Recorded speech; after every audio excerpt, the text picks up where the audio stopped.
सबैलाई जय मसीह प्रभु येशू ख्रीष्टको नाममा। प्रेम आज तपाईहरुको माझमा प्रभुको वचन लिएर आएको छु अनि आजको वचनको शीर्षक छ अपरिपक्व विश्वासीको चिन्हहरू।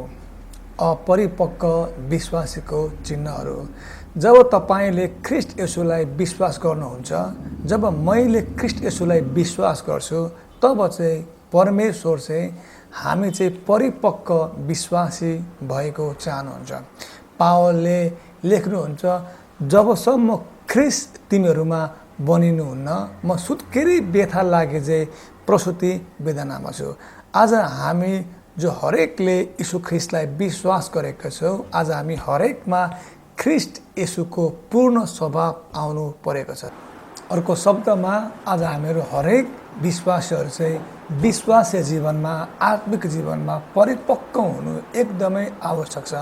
म आज तपाईहरुलाई आत्मिक रूपमा अपरिपक्व विश्वासीहरूको 5 वटा चिन्हहरू बताउन चाहन्छु।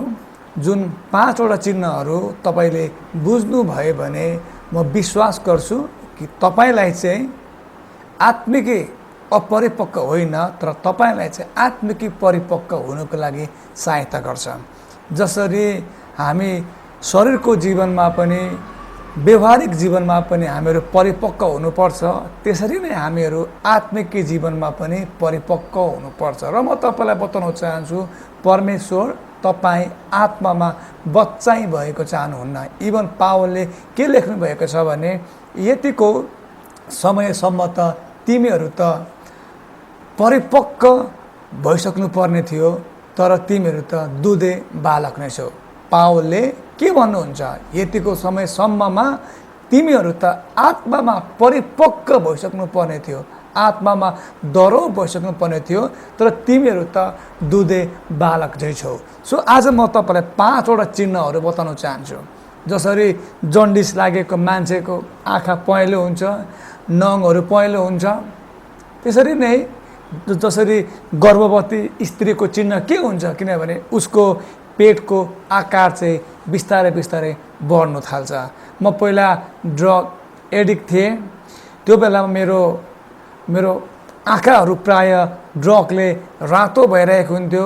मेरो जिउ एकदमै पातलो थियो, मेरो बोलीचाली छाडा थियो। म राति घरमा ढिलो आउँथेँ, म कहिले घरै आउँदैन थिएँ, म बाहिर हिँड्थेँ, झगडा गर्थेँ, किनकि त्यो चाहिँ मेरो चिन्ह थियो कि म चाहिँ ड्रग एडिक्सनमा फसेको छु भन्ने। सो आज म तपाईलाई बताउन चाहन्छु, जसरी जन्डिस लाग्दाखेरि त्यो व्यक्तिको आँखा इभन उसको नङ पनि पहेँलो हुन्छ, जसरी गर्भवती हुँदाखेरि स्त्रीको पेटको आकार चाहिँ वृद्धि हुँदै हुँदै जान्छ, जसरी ड्रग एडिक्सनमा फस्दाखेरि एउटा ड्रग खाने वा ड्रग युज गर्ने व्यक्तिको चाहिँ जीवनमा चाहिँ नराम्रो चिन्हहरू हुन्छ। त्यसरी नै यदि कुनै विश्वासी आत्मामा परिपक्व हुनुहुन्न भने, यदि कुनै विश्वासी आत्मामा बच्चै हुनुहुन्छ भने, बाइबलीय भाषामा दुधे बालक नै हुनुहुन्छ भने, यो 5 वटा चिन्हहरू चाहिँ तपाईले उनीहरूको जीवनमा देख्नु सक्नुहुन्छ। नम्बर 1 मा उनीहरूमा लगातार संगति नआउने बानी हुन्छ। यहाँ सुन्नुहोस्, मैले उनीहरूमा संगति लगातार नआउने बानी हुन्छ भने, इभन कतिमा त संगति नै नआउने बानी हुन्छ। अगुवाले, पास्टर बुवाले फोन गरेर बोलाइबस्नुपर्छ, संगति छ है शनिबार आउनु, संगति छ है शनिबार आउनु, संगति छ है शनिबार आउनु। सुन्नुहोस्, यदि कुनै विश्वासीमा चाहिँ एभ्री शनिबार चर्च जाने, संगति जाने बानी छैन भने हामीले बुझ्नुपर्छ उसमा चाहिँ आत्मिकी अपरिपक्वता छ, अथवा ऊ चाहिँ आत्मिकी परिपक्व छैन। हिब्रूको पुस्तक 10 अध्यायको 25 पदमा यसो लेखेको छ, कुनै कुनै मानिसहरूको चाहिँ लगातार संगतिमा नजाने बानी हुन्छ। सुन्नुहोस्, कुनै कुनै मानिसको चाहिँ संगतिमा नजाने बानी हुन्छ। त्यसो नगरौ, त्यसमा पनि बरु प्रभुको दिन आउन आट्यो भने जानेर एकले अर्कालाई अझ हौसला दिने, उत्साह दिने काम गर्यो। हिब्रूको पुस्तक 10 अध्यायको 25 पदमा के भन्छ भने धेरैजनाको अथवा कतिको अथवा कोहीको चाहिँ सङ्गतिमा नआउने बानी हुन्छ, तर हामीहरू चाहिँ एकसाथ एक अर्कामा भेला हुनु चाहिँ नछोडौ, किनकि प्रभुको दिन चाहिँ नजिक छ।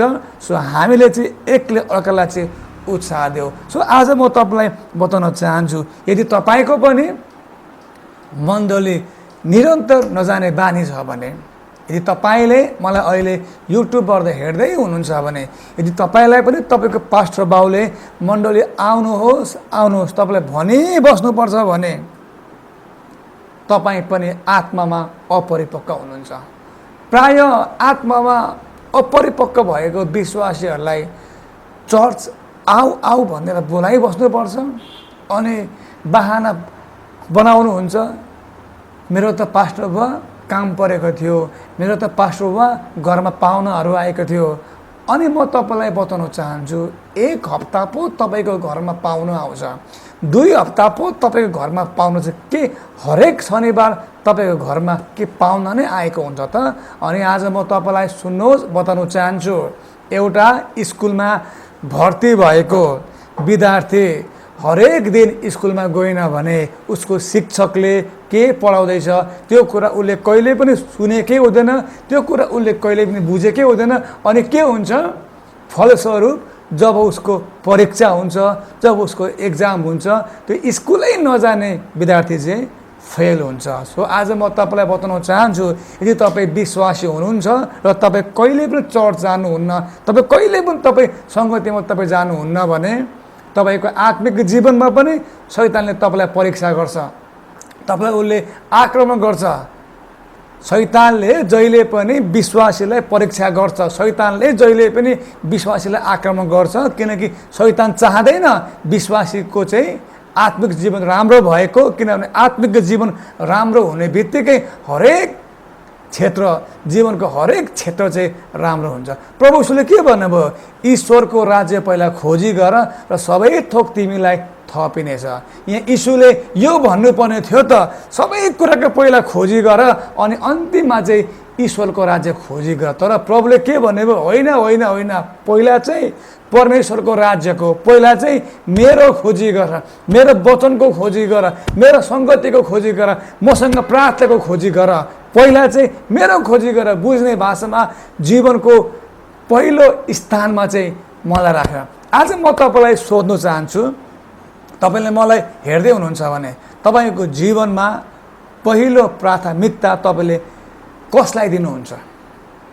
तपाईँको रुपैयाँ पैसालाई, तपाईँको शारीरिक सुन्दरतालाई, तपाईँको धन सम्पत्तिलाई, तपाईँको ट्यालेन्टलाई, वा तपाईँको व्यापारलाई, कि स्वयं प्रभु यीशु ख्रीष्टलाई? बिहान उठ्ने बित्तिकै के तपाईँले उहाँलाई आजको दिनको लागि प्रभु धन्यवाद तपाईँले भन्नुहुन्छ?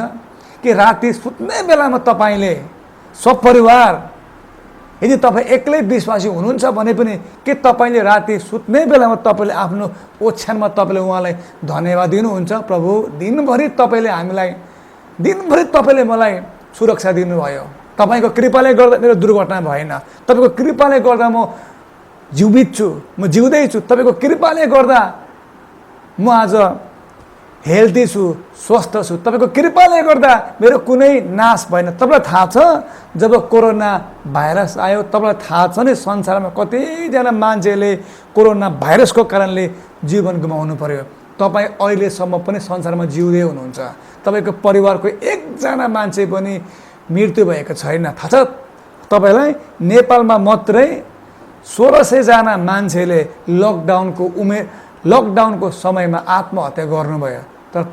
तर हेर्नुहोस् त, तपाईँ त अझै जीवित हुनुहुन्छ, तपाईँको परिवारमा सबैजना मानिस सकुशल हुनुहुन्छ। के तपाईँले धन्यवाद परमेश्वरलाई दिनुभयो? बाइबलमा यसो भनेको छ, उहाँका उपकारहरू नबिर्सी।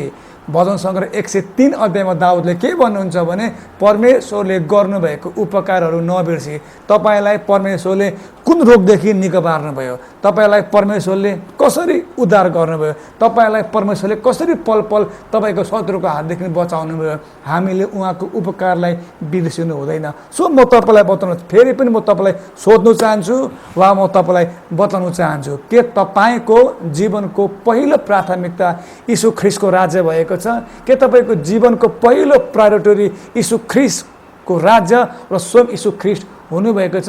यदि हुनुभएको छैन भने म तपाईँलाई बताउन चाहन्छु तपाईँ आत्मामा दुधे बालक हुनुहुन्छ। सो तपाईँले जहिले पनि तपाईँले आफ्नो जीवनमा तपाईँले प्रभुलाई पहिलो स्थान दिनुहोस्। तपाईँलाई मैले भन्दै थिएँ अपरिपक्व विश्वासीको पहिलो चिन्ह के हो? उनीहरूको चाहिँ सङ्गतिमा नआउने बानी हुन्छ। म तपाईँलाई फेरि पनि बताउन चाहन्छु, पास्टर बुवाले फोन गरी सङ्गतिमा आउनुहोस्, सङ्गतिमा आउनुहोस्, सङ्गतिमा आउनुहोस्, सङ्गतिमा आउनुहोस् भन्नुहुन्छ। यदि तपाईँलाई पनि पास्टर बुवाले हरेक हप्ता सङ्गतिमा आऊ आऊ भनेर भन्नुपर्छ भने वा तपाईँ वर्षमा एक दिन क्रिसमसको दिन मात्रै तपाईँ सङ्गतिमा जानुहुन्छ भने तपाईँ आत्मामा अपरिपक्व हुनुहुन्छ। सो तपाईँ एउटा विश्वासी हुनुहुन्छ र तपाईँ आत्मिक जीवनमा तपाईँ बलियो हुन चाहनुहुन्छ भने तपाईँले पहिला प्रत्येक हप्ता सङ्गतिमा जाने तपाईँले बानी गर्नुपर्छ। लुकाको पुस्तक 4 अध्यायको 16 पदमा तपाईँले पाउनुहुन्छ कि प्रभु यीशु ख्रीष्ट आफ्नो हेबिट अनुसार अथवा प्रभु यीशु ख्रीष्ट आफ्नो बानी अनुसार प्रत्येक सभा दिनमा, बुझ्ने भाषामा प्रत्येक विश्राम दिनमा सभाघरमा जानुभयो अथवा जानुहुन्थ्यो।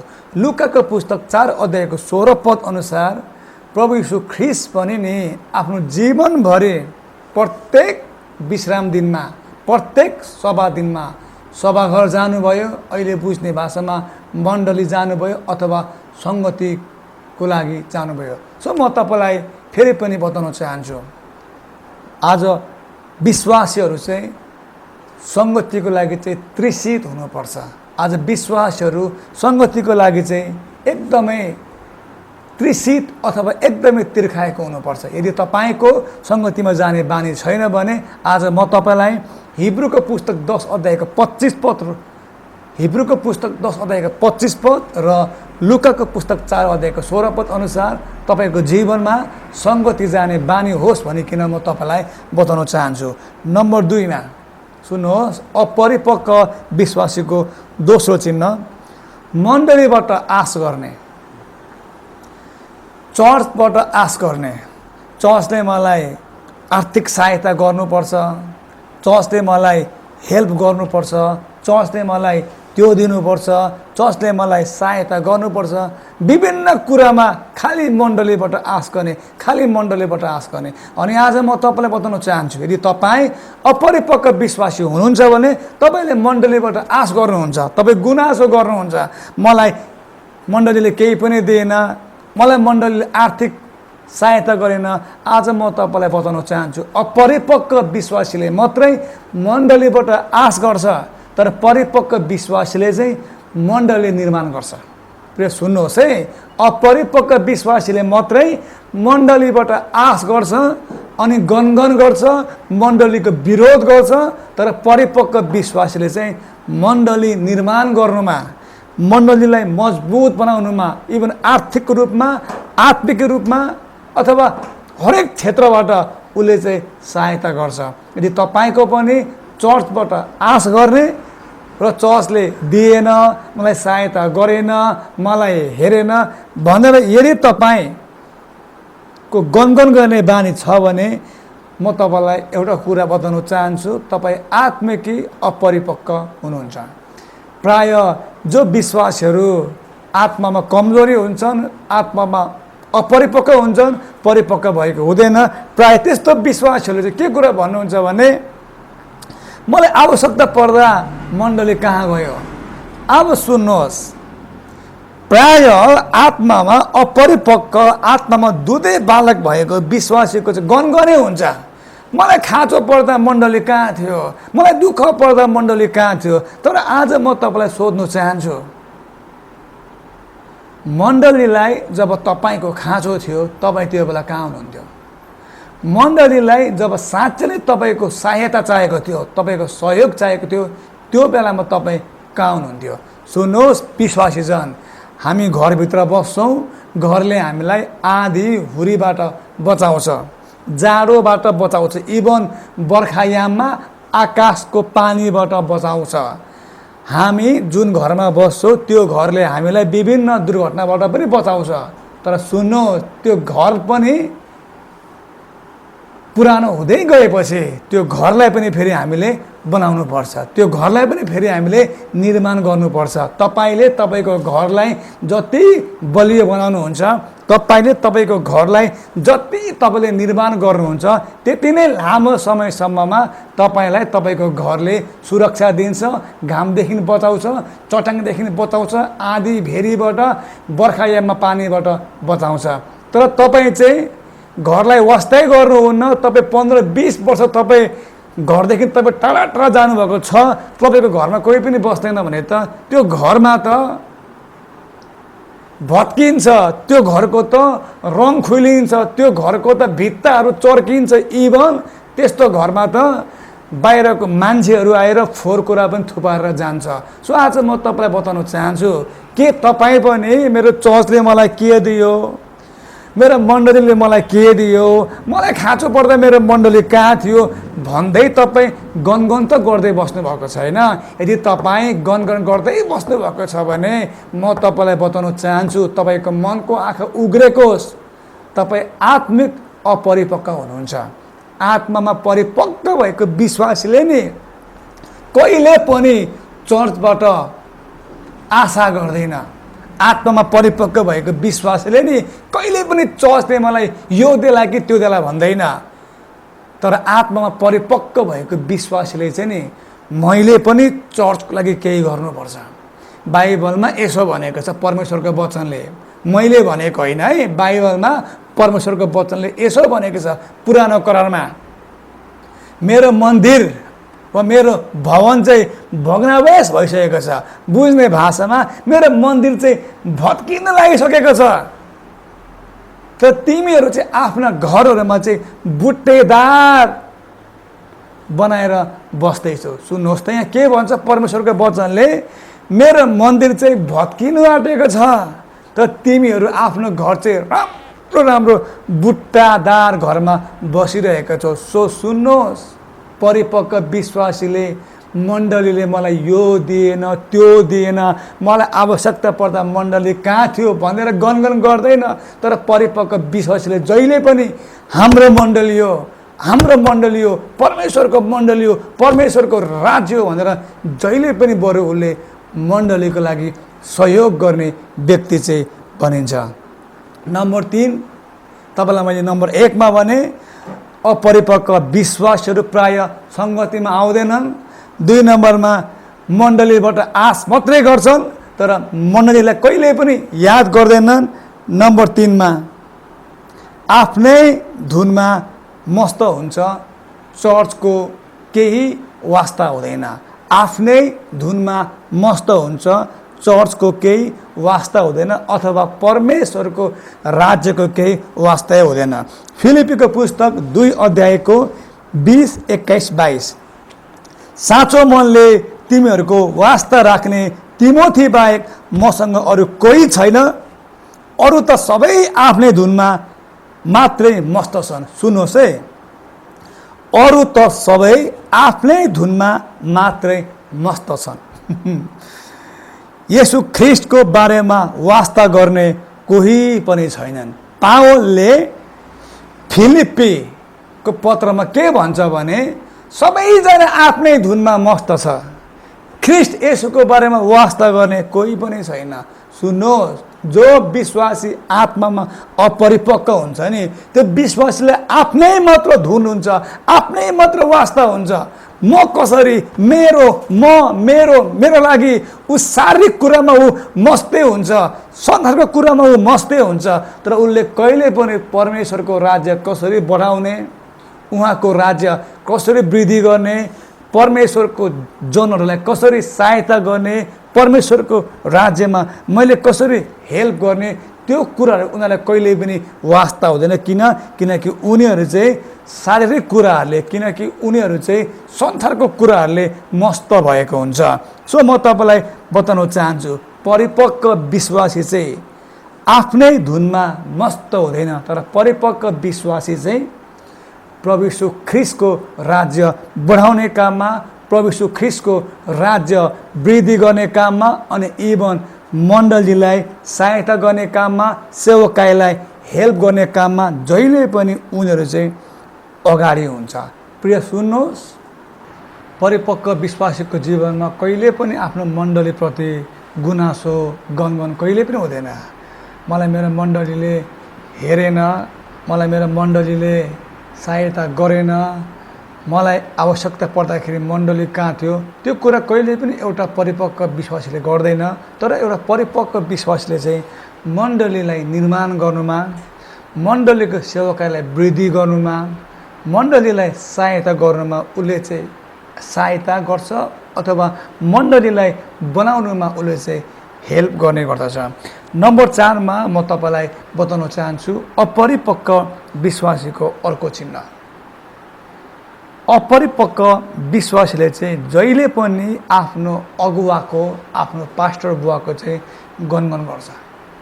परिपक्व विश्वासीहरूले आफ्नो अगुवाको, आफ्नो पास्टर बुवाको चाहिँ उत्साह गर्छ, प्रशंसा गर्छ, सपोर्ट गर्छ, समर्थन गर्छ, साथ दिन्छ। तर एउटा अपरिपक्व, एउटा काँचो विश्वासीले, एउटा आत्मामा दुधे बालक भएको विश्वासीले चाहिँ जहिले पनि आफ्नो अगुवाको चाहिँ कुरा काट्छ, आलोचना गर्छ, विरोध गर्छ। पास्टर बाबुले केही कुरा गर्यो भने उसले ठिक्क त्यो कुराको उल्टो गर्छ। पास्टर बाबुको जीवनको खाली कमजोरी खोज्छ, हाम्रो पास्टर बाबु यस्तो, हाम्रो पास्टर बाबु त्यस्तो भन्ने, अनि विश्वासीलाई गएर दुनियाँ कुराहरू भन्ने, आफ्नै अगुवाको चरित्र हत्या गर्ने काम गर्छ। तर आज म तपाईँलाई एउटा रहस्य बताउन चाहन्छु, जहाँ आदर हुँदैन त्यहाँ आश्चर्य कर्म हुँदैन। सुन्नुहोस् विश्वासी जन, यदि तपाईँ कुनै मण्डलीको विश्वासी हुनुहुन्छ र दिनरात तपाईँलाई आत्मिकी भोजन खुवाउने, दिनरात तपाईँको लागि प्रार्थना गर्ने, दिनरात तपाईँको लागि प्रभुसँग अन्तर्विन्ती गर्ने, र दिनरात तपाईँकै सेवाको लागि खटिनु भएको, जीवन सुम्पिनु भएको तपाईँकै आफ्नै पास्टर बुवाको बारेमा तपाईँ विरोध गर्नुहुन्छ भने फेरि पनि म तपाईँलाई बताउन चाहन्छु, जहाँ आदर हुँदैन नि त्यहाँ आश्चर्य कर्म हुँदैन। पुरानो करारमा जब मोसाले इथियोपियन केटीलाई विवाह गर्छ, मोसा चाहिँ यहुदी हो, अनि यहुदीले चाहिँ इथियोपियन केटीसँग विवाह गर्नु हुँदैन थियो। मोसाले चाहिँ गल्ती गरेको थियो, तर जब मोसाको गल्तीको विरोधमा मिरियम र हारुन चाहिँ गनगन गर्छ, मोसाको कुरा काट्नु थाल्छ, मोसाको बेइज्जत गर्नु थाल्छ। गल्ती चाहिँ मोसाले गरेको थियो, मोसाले इथियोपियन केटी विवाह गर्नु हुँदैन थियो। तर पनि जब मिरियम र हारुनले मोसाको विरुद्धमा गनगन गर्छ नि, परमेश्वरलाई त्यो कुरा मन पर्दैन र परमेश्वरले दण्ड दिनुहुन्छ। फलस्वरूप मिरियमको जिउमा चाहिँ कोर लाग्छ। अब तपाईँ भन्नुहुन्छ होला गल्ती त मोसाले गरेको थियो पास्टर बुवा, तर कसरी दण्ड चाहिँ मिरियममाथि आयो? किनकि सुन्नुहोस् विश्वासीजन, ध्यान दिएर सुन्नुहोस्, जुन व्यक्तिलाई परमेश्वरले स्वर्गबाट अभिषेक गरेर आफ्नो आत्माले भरपुरी गरेर स्वर्गीय सेवकाईमा बोलाउनुहुन्छ भने त्यो व्यक्तिले, त्यो अगुवाले, त्यो अभिषेक्त जनले कुनै गल्ती गर्दाखेरि त्यसको सजाय दिने, त्यसको लेखा दिने काम चाहिँ परमप्रभुको हातमा छ। त्यो चाहिँ स्वयं परमप्रभुले नै लेखा दिनुहुन्छ। तर जब तपाईँले चाहिँ आफ्नो अगुवाको विरुद्धमा गनगन गर्नुहुन्छ भने त्यो चाहिँ परमप्रभुलाई मनपर्ने कुरा होइन। सो यदि कुनै विश्वासी जसले मलाई अहिले हेर्दै हुनुहुन्छ, तपाईँ आफ्नो मण्डलीको अगुवाको, पास्टर बुवाको दिनरात कुरा काट्नुहुन्छ, आलोचना गर्नुहुन्छ, गनगन गर्नुहुन्छ, चरित्र हत्या गर्नुहुन्छ भने म तपाईँलाई फेरि पनि बताउन चाहन्छु, 1 नम्बरमा तपाईँ आत्मामा अपरिपक्व हुनुहुन्छ। 2 नम्बरमा जहाँ आदर हुँदैन नि त्यहाँ आश्चर्य कर्म हुँदैन। कतिवटा आशिषहरू त नि तपाईँले तपाईँको पास्टर बुवालाई आदर गर्ने बित्तिकै कतिवटा आशिषहरू त नि तपाईँले आफ्नो पास्टर बुवालाई रेस्पेक्ट गर्ने बित्तिकै धेरैवटा आश्चर्य कर्महरू त तपाईँको जीवनमा खुलेर आउँछ। धेरैवटा आशिष त तपाईँको जीवनमा खोलिन्छ। म तपाईँलाई सोध्न चाहन्छु, के तपाईँ आफ्नो अगुवाको अधीनतामा बस्नुहुन्छ? के तपाईँ आफ्नो अगुवालाई भित्रैबाट हाइली रेस्पेक्ट गर्नुहुन्छ कि तपाईँ आफ्नो अगुवाको दिनरात विरोध गर्नुहुन्छ, दिनरात खेद गर्नुहुन्छ? सो म तपाईँलाई बताउन चाहन्छु, यदि तपाईँ आफ्नो अगुवाको विरोध गर्नुहुन्छ, कुरा काट्नुहुन्छ, आलोचना गर्नुहुन्छ, चरित्र हत्या गर्नुहुन्छ भने तपाईँ आत्मिकी परिपक्व हुनुहुन्न, तर तपाईँ चाहिँ आत्मिकी अपरिपक्व हुनुहुन्छ। बाइबलले कहिले पनि कहीँ पनि आफ्नो अगुवाको विरोध गर भनेर हामीलाई सिकाएको छैन। फेरि पनि सुन्नुहोस्, परमेश्वरको वचनले कहीँ पनि हामीलाई आफ्नो अगुवाको पास्टर बुवाको विरोध गर, कुरा काट भनेर हामीलाई कहीँ पनि सिकाएको छैन। तर पहिलो तिमोथी 5 अध्यायको 17 अनि 18 पदमा यसो भनिएको छ, मण्डलीको रेखदेख गर्ने अगुवाहरू दोब्बर आदरका योग्य हुन्छन्। सुन्नुहोस् त, यहाँ के भनेको छ, मण्डलीको असल रेखदेख गर्ने अगुवाहरू, एल्डरहरू भनेको चाहिँ अगुवाहरू भनेको मण्डलीको रेखदेख गर्ने अगुवाहरू, पास्टर बुवाहरू, गुरु बुवाहरू दोब्बर आदरको योग्य हुन्छन्। आदरको मात्रै होइन, दोब्बर आदरको। यदि तपाईँले कसैलाई दोब्बर आदर गर्नुपर्छ भने त्यो तपाईँको मण्डलीको अगुवा हो वा तपाईँलाई जसले आत्मिक जीवनमा हुर्किनुको लागि तपाईँलाई प्रभुको वचन खुवाउँदै हुनुहुन्छ, तपाईँलाई स्वर्गीय मन्ना खुवाउँदै हुनुहुन्छ, त्यो व्यक्ति चाहिँ तपाईँको जीवनको दोब्बर आदर पाउने योग्यको व्यक्ति हुनुहुन्छ। जसले वचनको प्रचार र शिक्षामा परिश्रम गर्छन्। जुन व्यक्तिले तपाईँको जीवनमा आत्मिकी वचनको प्रचार गर्दै हुनुहुन्छ, जुन व्यक्तिले तपाईँको जीवनमा परमेश्वरको वचनको शिक्षामा तपाईँलाई सहायता गर्दै हुनुहुन्छ, प्रभुको वचनमा तपाईँलाई हुर्काउँदै हुनुहुन्छ, सिकाउँदै हुनुहुन्छ, सहायता गर्दै हुनुहुन्छ, तपाईँलाई आत्मिक जीवनमा हुर्किनको लागि तपाईँलाई परमेश्वरको वचन खिलाउँदै हुनुहुन्छ भने नि त्यो व्यक्ति चाहिँ तपाईँले आफ्नो जीवनमा दोब्बर आदर गर्नुपर्ने व्यक्ति हुनुहुन्छ। अनि यहाँ यसो भन्छ, किनभने पवित्र शास्त्रले भन्छ, दाइँ गर्ने गोरुको मुखमा मोहलो नलगाउनु र श्रमिकले आफ्नो कामको ज्याला पाउनुपर्छ। पहिलो तिमोथी 5 अध्यायको 17 र 18 पदले पहिला हामीलाई के भन्छ भने तपाईँलाई वचनको शिक्षा दिने, तपाईँलाई प्रभुको वचनमा हुर्काउने, तपाईँलाई बाइबलको वचन सिकाउने व्यक्ति, तपाईँको आत्मिक बुवा वा तपाईँको गुरु बुवा वा तपाईँको पास्टर बुवा, तपाईँ जे पनि भन्नुहुन्छ, त्यो व्यक्ति तपाईँको जीवनको दोब्बर आदरको योग्य हो। अनि 18 पदले भन्छ दोब्बर आदर चाहिँ कसरी गर्ने भनेर यहाँ के भन्छ, दाइँ गर्ने गोरुको मुखमा मोहलो नलगाउनु अथवा काम गर्ने मान्छेले आफ्नो ज्याला पाउनुपर्छ। सुन्नुहोस्, तपाईँले दोब्बर आदर चाहिँ नि तपाईँको पास्टर बुवा, तपाईँको गुरु बा जसले दिनरात तपाईँलाई प्रभुको वचन खुवाउनुहुन्छ, प्रभुको वचन प्रचार गर्नुहुन्छ, प्रभुको शिक्षामा परिश्रम गर्नुहुन्छ, त्यो व्यक्तिलाई चाहिँ नि तपाईँले दोब्बर आदर चाहिँ तपाईँको आर्थिक सहायताद्वारा, तपाईँको भेटीद्वारा, तपाईँको खुसीको भेटीद्वारा तपाईँले गर्नु सक्नुहुन्छ।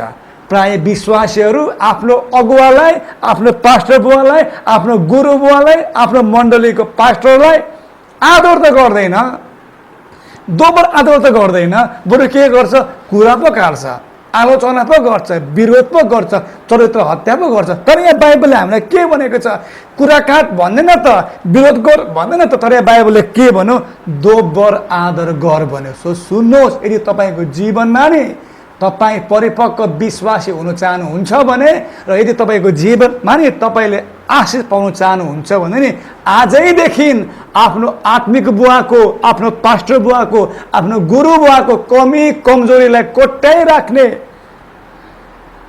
कुरा काटिबस्ने, विरोध गरिबस्ने कामलाई बन्द गर्नुहोस्। बरु दोब्बर आदर गर्नु सुरुवात गर्नुहोस्। आर्थिक भेटीले सहायता गर्नुहोस् र हेर्नुहोस् तपाईँको जीवनमा तपाईँले अलौकिक आशिष पाउनुहुन्छ। नोआ जब जल प्रलयबाट बाँच्छ, नोआको सिङ्गो परिवार तत्कालै तुरुन्तै बाइबलले भन्छ नोआ चाहिँ दाख मद खाएर मातेर सुतेको छ। अर्को शब्दमा नोआ चाहिँ रक्सी खाएर पुरै मातेर सुतेको छ। इभन नोआले वस्त्र पनि लगाएको थिएन भन्छ, नोआले लुगा पनि लगाएको थिएन भन्छ। अनि नोआको दुईटा छोराले, एउटा छोराले के गर्छ, नोआको नाङ्गोपनालाई लुगाले ढाकिदिन्छ, अर्कोले के गर्छ, बाउ त नाङ्गो रहेछ, बाउ त गति छाड्यो, बाउ त माथ्यो भनेर बाउको चाहिँ बेइज्जत गर्छ, बाउको चाहिँ कुरा काट्छ, बाउको चाहिँ विरोध गर्छ। तपाईँले बाइबलमा पाउनुहुन्छ जुन छोराले नोआको नाङ्गोपनालाई बुझ्ने भाषामा जुन छोराले नोआको कमजोरीपनलाई ढाकिदियो नि, त्यो छोराले चाहिँ अन्तिममा आशिष पाएको छ। अनि जुनले चाहिँ आफ्नै बाउको नाङ्गोपनालाई खुल्लाम खुल्ला बेइज्जत गर्यो, कुरा काट्यो, विरोध गर्यो नि, त्यो छोराले चाहिँ अन्तिममा चाहिँ आशिष पाएको छैन। म तपाईँलाई सोध्न चाहन्छु, के तपाईँ आशिषित जीवन जिउनु चाहनुहुन्छ कि तपाईँ आशिषदेखि तपाईँ टाढा भएर बाँच्नु चाहनुहुन्छ? म सबै त भन्दिनँ, तर प्राय सुन्नुहोस् है, म सबै भन्दिनँ, तर प्राय विश्वासीहरूको जीवनमा आशिष नआउने कारणमध्ये नि एउटा कारण चाहिँ के हो भने विश्वासीहरू चाहिँ दिनरातै आफ्नो अगुवालाई दोबर आदर गर्नुको सट्टामा, दिनरातै आफ्नो अगुवालाई उत्साह दिनुको सट्टामा, सहायता गर्नुको सट्टामा दिनरातै साउलले दाउदलाई खेदो गरेको जस्तै आफ्नै अगुवाको कुरा काटिरहेको हुन्छ, आफ्नै अगुवाको विरोध गरिरहेको हुन्छ। सो प्रिय सुन्नुहोस्, आत्मिकी अपरिपक्व विश्वासीले चाहिँ जहिले पनि आफ्नो अगुवाको कुरा काट्छ, जहिले पनि आफ्नो अगुवाको विरोध गर्छ र आफ्नो अगुवाको अधीनतामा कहिल्यै पनि बस्दैन। कतिजना विश्वासीहरू बिरामी हुँदाखेरि मण्डलीको अगुवाहरू प्रार्थना गर्नको लागि आउनु भएन भन्ने कुरामा पनि गुनासो हुन्छ। तर आज म तपाईँलाई बताउन चाहन्छु, मण्डलीको अगुवाहरू पनि प्रभु हुनुहुन्न। मण्डलीको अगुवाहरूलाई पनि जबसम्म तपाईँहरूले स्वयं खबर गर्नुहुन्न, उहाँहरूलाई पनि थाहा हुँदैन।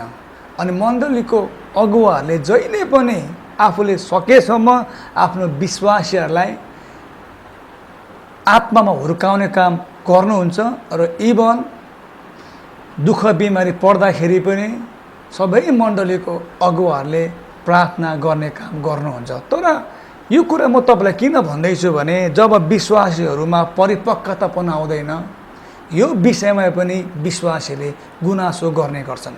तपाईँलाई मैले अघि नै भने नि, आत्मामा परिपक्व भएको विश्वासी चाहिँ नि मण्डलीको अगुवाको विरोधमा होइन, तर मण्डलीको अगुवाको सपोर्टमा चाहिँ उठेको व्यक्ति हुन्छ। याकुबको पुस्तक 5 अध्यायको 13, 14, 15 पद, के तिमीहरूमध्ये कोही समस्यामा छ उसले प्रार्थना गरोस्। सुन्नुहोस् है, के तपाईँ समस्यामा हुनुहुन्छ, तपाईँले प्रार्थना गर्नुहोस्। कोही खुसी छ उसले गीत गाओस् प्रशंसाको। के तपाईँ खुसी हुनुहुन्छ, तपाईँ परमेश्वरलाई प्रशंसा गर्दै तपाईँ गीत गाउनुहोस्। कोही बिरामी छ, के तपाईँ बिरामी हुनुहुन्छ, बाइबलले यसो भन्छ, के कोही बिरामी छ उसले मण्डलीका अगुवाहरूलाई बोलाओस्, उसले मण्डलीको पास्टर बुवालाई बोलाओस्, गुरु बुवालाई बोलाओस्। यहाँ बाइबलले के भनेको छ, जो मान्छे बिरामी छ उसले चाहिँ मण्डलीको अगुवाहरूलाई बोलाओस्। किनकि मण्डलीको अगुवाहरू पनि, तपाईँलाई मैले अघि नै भने नि, मण्डलीको अगुवाहरू पनि तपाईँ जस्तै मानिस नै हुनुहुन्छ। सो उहाँहरूलाई पनि सबै कुरा अटोमेटिकली थाहा हुँदैन। त्यही कारण यहाँ बाइबलले के भन्छ भने कोही बिरामी छ उसले मण्डलीका अगुवाहरूलाई बोलाओस्। अब तपाईँको मनमा प्रश्न आउँछ होला, तर म त साह्रै बिरामी भएको थिएँ, म कसरी बोलाउने, म कसरी फोन गर्ने, म कसरी खबर गर्ने? तपाईँको घरमा अरू मान्छे त हुनुहुन्छ नि। जस्तै एउटा घरमा छोरो बिरामी भयो भने त्यो घरमा बुवा पनि त हुन्छ, आमा पनि त हुन्छ, दाजु पनि त हुन्छ, भाइ पनि त हुन्छ। सो सुन्नुहोस्, जब कुनै विश्वासी बिरामी हुन्छ भने बाइबलले भन्छ बिरामीले चाहिँ स्वयं बिरामीले नै अथवा बिरामीको परिवारले नै मण्डलीको पास्टर बुवाहरूलाई पनि फोन गरेर अथवा खबर गरेर बोलाउनुपर्छ। र यहाँ बाइबलले के भन्छ, उसले मण्डलीका अगुवाहरूलाई बोलाओस् अनि उनीहरूले प्रभुको नाउँमा तेलले अभिषेक गरेर उसको लागि प्रार्थना गर्नेछन्। विश्वाससँग गरेको प्रार्थनाले बिरामी निको हुन्छ अनि प्रभुले उसलाई अभिषेक पार्नुहुन्छ। उसले पाप गरेको छ भने पनि क्षमा पाउनेछ। प्रिय सुन्नुहोस्, यहाँ बाइबलले के भन्छ, जब तपाईँ बिरामी हुँदाखेरि जब तपाईँले आफ्नो मण्डलीको अगुवालाई बोलाउनुहुन्छ नि, विश्वासत गरेको प्रार्थनाले नि निको हुन्छ। सो प्रिय सुन्नुहोस्, कहिले पनि आत्मिक जीवनमा, इसाई जीवनमा कहिले पनि हामीले अपरिपक्व विश्वासी भएर आफ्नो अगुवाको कुरा काट्नु हुँदैन। नम्बर 5 मा अन्तिम पोइन्ट म तपाईँलाई बताउन चाहन्छु। अपरिपक्व विश्वासीको जीवनमा चाहिँ प्रार्थना र वचन बन्दै हुँदैन।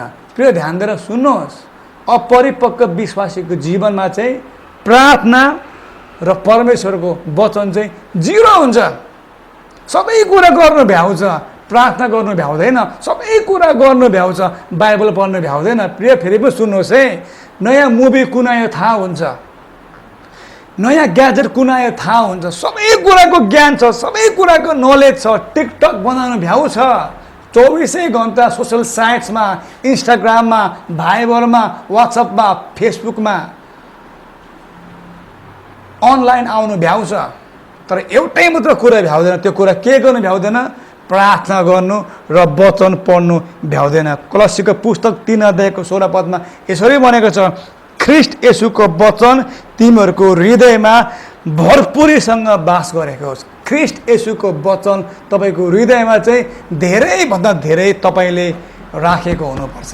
एकपटक प्रभु यीशु ख्रिस्ट जब मार्था र उसको मरियमको घरमा जानुभयो, त्यो बेला मार्थाले के कुरा भन्छ भने, प्रभु के तपाईँ देख्नुहुन्न, म चाहिँ भित्र काम गरेको छु, यो मरियम चाहिँ हेर्नु त तपाईँको छेउमा आएर बसेको छ। त्यो बेलामा यीशु ख्रिस्टले यसरी भन्नुहुन्छ, मार्था मार्था, तिमी त्यसै धेरै कुराको चिन्ता गर्छौ, तर तिम्रो बहिनीले त्यही कुरा छानेको छ जुन कुरा चाहिँ सबैभन्दा उत्तम छ।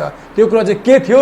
मरियम चाहिँ प्रभु यीशु ख्रिस्टको पाउमा बसेर प्रभुको वचनलाई सुन्दै थियो। अनि आज म तपाईँलाई बताउन चाहन्छु, प्रभु यीशु ख्रिस्टको नजरमा चाहिँ, प्रभु यीशु ख्रिस्टको सोचाइमा चाहिँ संसारको सबैभन्दा महत्त्वपूर्ण कुरा चाहिँ स्वयं उहाँको वचन थियो। अनि आज म तपाईँलाई बताउन चाहन्छु, तपाईँको जीवनको सबैभन्दा, यदि तपाईँ विश्वासी हुनुहुन्छ, यदि तपाईँ आत्मामा नयाँ गरी जन्मिनु भएको छ, यदि तपाईँले ख्रिस्ट येशूलाई विश्वास गर्नुभएको छ भने नि तपाईँको जीवनको सबैभन्दा महत्त्वपूर्ण कुरा चाहिँ प्रार्थनाको जीवन र प्रभु यीशु ख्रिस्टको वचन अध्ययन गर्ने जीवन हो। आज म अनेस्ट भएर भन्न चाहन्छु, तपाईँहरूलाई दोस्याउनुलाई होइन, तर तपाईँलाई फाइदा होस् भनेर।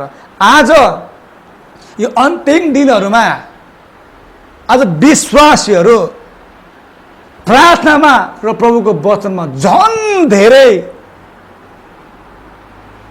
बढी समय बिताउनु पर्ने। तर आज यो अन्तिम दिनहरूमा दुष्टले, संसारको कुराहरूले विश्वासीहरूलाई धोका दिइरहेको छ अनि विश्वासीहरूको जीवनमा प्रार्थना र प्रभुको वचन चाहिँ बन्दै छैन। र यदि कुनै विश्वासी तपाईँको जीवनमा प्रार्थना पनि छैन, तपाईँको जीवनमा वचन अध्ययन गर्ने बानी छैन र तपाईँले यो भिडियो हेर्दै हुनुहुन्छ भने यो भिडियो तपाईँले झुकेर हेर्नुभएको होइन, यो भिडियोद्वारा तपाईँसँग परमप्रभु बोल्दै हुनुहुन्छ। तपाईँको जीवनमा तपाईँले प्रार्थना गर्ने र प्रभुको वचनलाई अध्ययन गर्ने बानी बसाल्नुहोस्। म तपाईँलाई फेरि पनि अन्तिममा रिपिट गर्नु चाहन्छु, अपरिपक्व विश्वासीहरू चाहिँ 1 नम्बरमा सङ्गतिमा नआउने बानी हुन्छ, 2 नम्बरमा मण्डलीबाट आश गर्ने बानी हुन्छ, 3 नम्बरमा आफ्नै धुनमा मस्त हुन्छ, ख्रिस्टको लागि, ख्रिस्टको राज्यको लागि केही पनि सोच्दैन, नम्बर 4 मा आफ्नै चर्चको अगुवाको विरोध गर्ने बानी हुन्छ, नम्बर 5 मा प्रार्थना र परमप्रभुको वचनमा एकदमै उनीहरू चाहिँ कमी हुन्छ, एकदमै उनीहरूको जीवनमा चाहिँ प्रार्थना र वचन पढ्ने बानी हुँदैन। म विश्वास गर्छु आजको वचनले तपाईँहरूको जीवनमा आत्मिक अपरिपक्व होइन तर आत्मिक परिपक्व हुनुको लागि सहायता गरेको छ। सबैलाई जय मसीह।